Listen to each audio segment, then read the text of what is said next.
Shalom, povo lindo que vai morar no céu. Bom dia, que Deus abençoe nosso dia. Que seja um dia repleto de bênção, de paz, guardado pelo nosso Senhor e Salvador Jesus Cristo.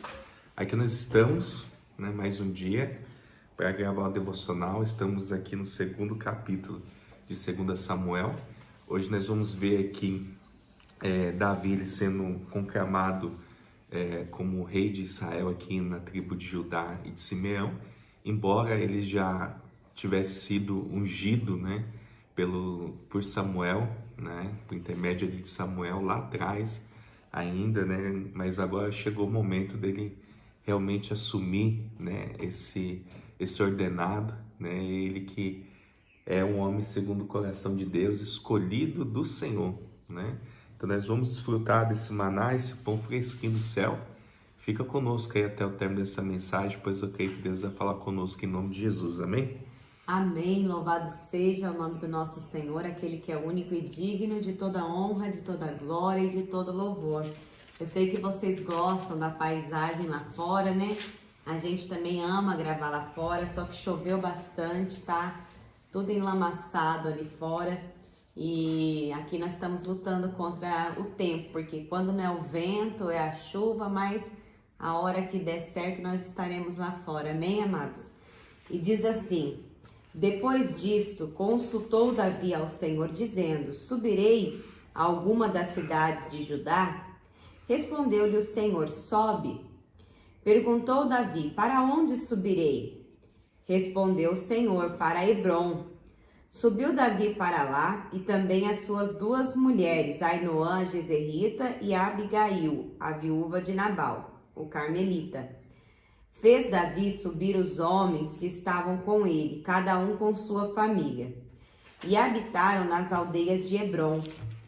Então vieram os homens de Judá, e ungiram ali Davi rei sobre a casa de Judá.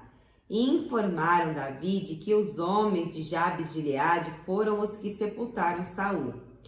Então enviou Davi mensageiro aos homens de Jabes de Gileade para dizer-lhes: benditos do Senhor sejais vós, por esta humanidade para com vosso Senhor, para com Saul, pois o sepultastes. Agora, pois, o Senhor use convosco de misericórdia e fidelidade. Eu vos recompensarei este bem que fizeste.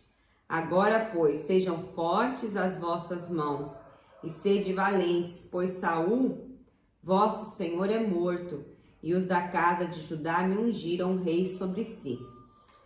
Abner de Ner, capitão do exército de Saul, tomou aí Isbosete, filho de Saul, e o fez passar a Manaim, e o constituiu rei sobre Gileade, sobre os Assuritas, sobre os Jezreel, Efraim, Benjamim e sobre todo Israel.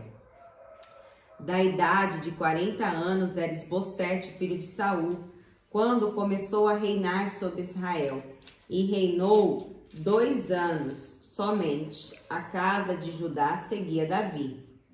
O tempo que Davi reinou em Hebrom sobre a casa de Judá foram 7 anos e 6 meses. Saiu Abner, filho de Ner, com os homens de Isbosete, filho de Saul, a Manaim, a Gibeão.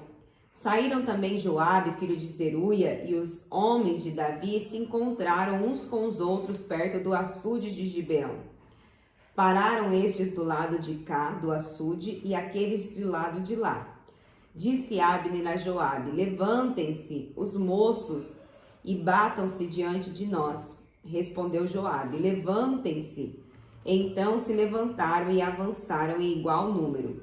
12 de Benjamim, da parte de Isbosete, filho de Saul, e 12 dos homens de Davi. Cada um lançou mão da cabeça do outro, meteu-lhe a espada no lado e caíram juntamente de onde se chamou aquele lugar Campo das Espadas, que está junto a Gibeão. Seguiu-se crua peleja naquele dia, porém Abner e os homens de Israel foram derrotados diante dos homens de Davi. Estavam ali os 3 filhos de Zeruia, Joabe, Abissai e Asael. Asael era ligeiro de pés, como gazela selvagem. Azael perseguiu a Abner e na sua perseguição não se desviou nem para a direita nem para a esquerda. Então olhou Abner para trás e perguntou: És tu, Azael? Ele respondeu: Eu mesmo. Então lhe disse Abner: Desvia-te para a direita ou para a esquerda, lança a mão de um dos moços e toma-lhe a armadura. Porém Azael não quis apartar-se dele. Então Abner tornou a dizer-lhe: Desvia-te de trás de mim, porque hei de eu ferir-te e dar contigo em terra. E como me avistaria rosto a rosto com Joabe teu irmão?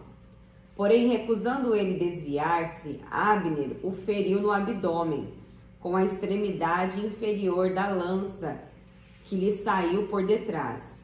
Azael caiu e morreu no mesmo lugar. Todos quantos chegavam no lugar em que Azael caíra e morrera paravam. Porém Joabe e Abisai perseguiram Abner.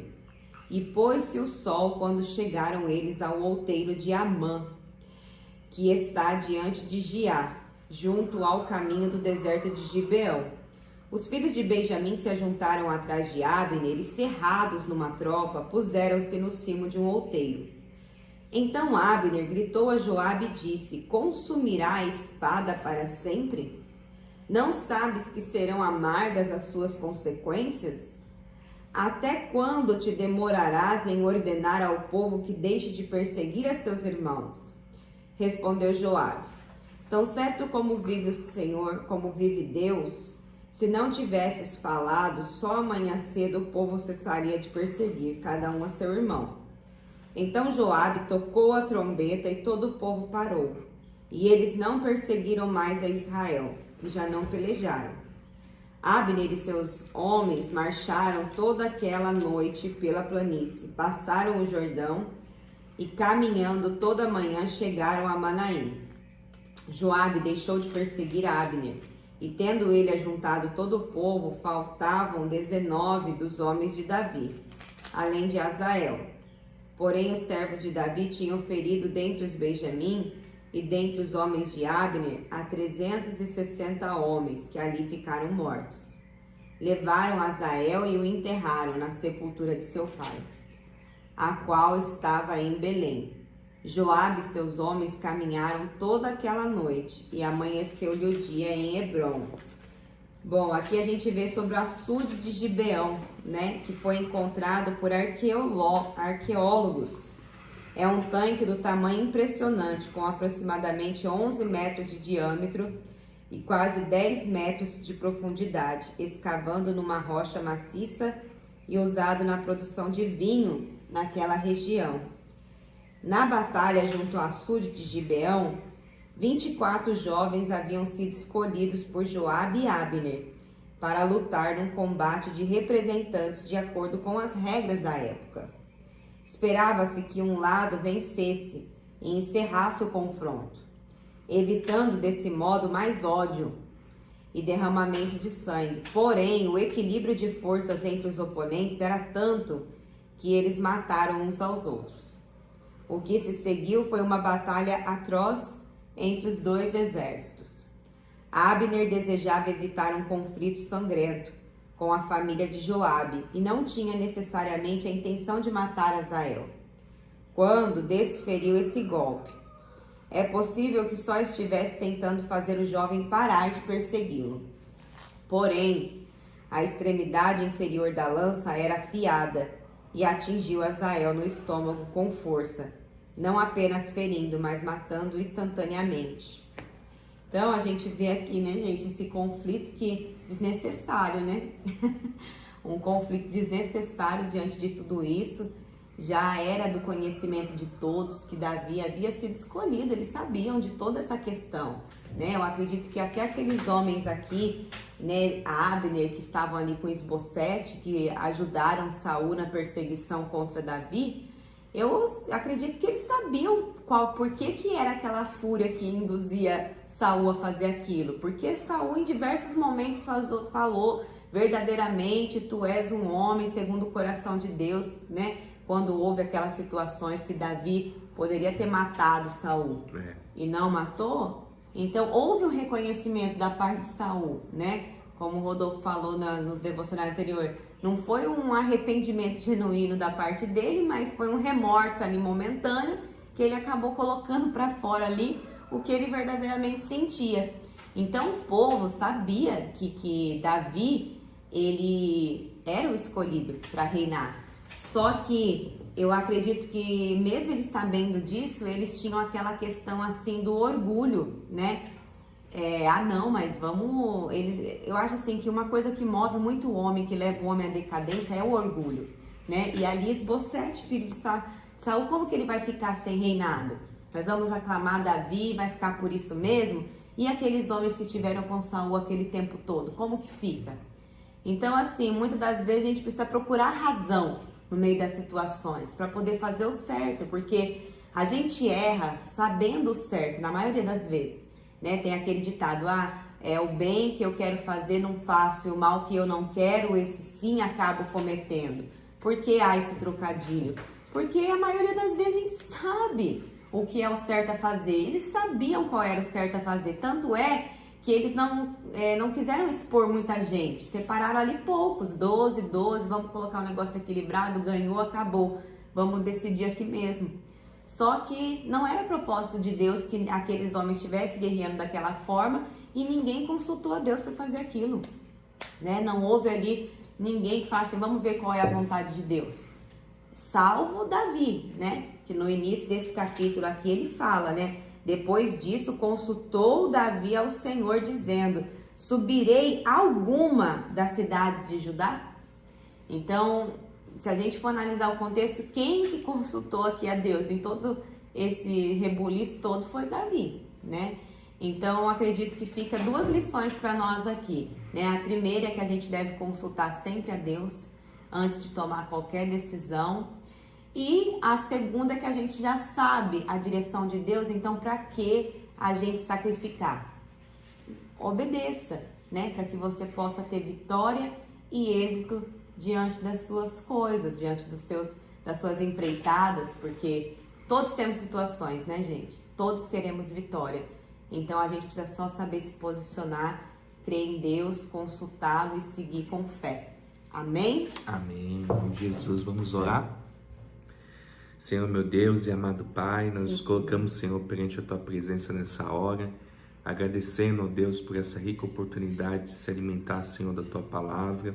Obrigado, Senhor, por esse ensinamento que o Senhor trouxe, Senhor, para nós nesse dia. Que a gente venha, Senhor, permanecer firme, Senhor, nessa caminhada, aprendendo mais, Senhor, da Tua palavra, que nos liberta, que nos transforma, que nos faz, Senhor, cair as escamas dos olhos, Pai. Eu oro, Senhor, por essa pessoa que assiste agora esse canal.